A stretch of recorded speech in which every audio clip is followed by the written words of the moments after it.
বইমেলাতেও রক্তদান। পাকুয়াহাট বইমেলা কমিটির উদ্যোগে পাকুয়াহাট সমবেত প্রয়াস। Bharat scout and guide Malda জেলা শাখার সহযোগিতায় পাকুয়াহাট আনন্দনিকেতন মহাবীর উচ্চ বিদ্যালয় বইমেলা প্রাঙ্গণে মালদা মেডিকেল কলেজ ও হাসপাতালের ব্লাড সেন্টারের ভ্রাম্যমাণ গাড়িতে রবিবার সন্ধ্যাকালীন রক্তদান শিবির অনুষ্ঠিত হয়।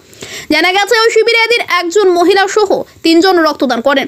সেখানে উপস্থিত ছিলেন বইমেলা কমিটির কার্যকারী সভাপতি চিত্তরঞ্জন সরকার, পাকুয়াহাট সমবেত প্রয়াস সভাপতি ডক্টর তুষারকান্তি বণিক, সম্পাদক Barun Sarkar, Bharat scout and guides Malda জেলা শাখা ও জেলা রক্তদান শিবিরের আহ্বায়ক অনিল কুমার সাহা, সেন্ট জন অ্যাম্বুলেন্সের সদস্য সুরজিৎ মণ্ডল, বইমেলা সদস্য শম্ভু সাহা, সুশান্ত সরকার, সৌহার্দ্য মালদা সম্পাদক কুন্তল দাস প্রমুখ।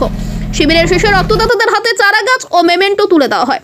উল্লেখ্য, পাকুয়াহাট আনন্দনিকেতন মহাবীর উচ্চ বিদ্যালয় প্রাঙ্গণে শনিবার থেকে শুরু হয়েছে বইমেলা, 5 দিনের মেলা। ব্যুরো রিপোর্ট আমাদের চাঁচল।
আন্তরিক শুভেচ্ছা এবং অভিনন্দন। ছোট ছোট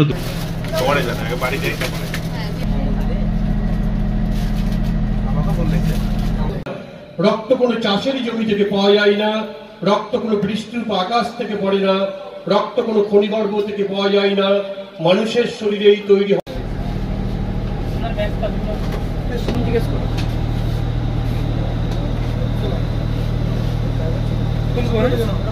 একটি কবিতা আবৃত্তি করছি।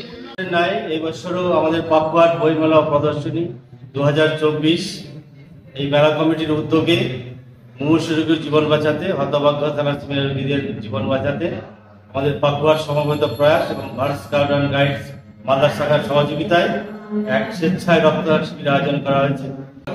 রক্ত কোনো চাষের জমি থেকে পাওয়া যায় না, রক্ত কোনো বৃষ্টির আকাশ থেকে পড়ে না, রক্ত কোনো খনিগর্ভ থেকে পাওয়া যায় না, মানুষের শরীরেই তৈরি হয়।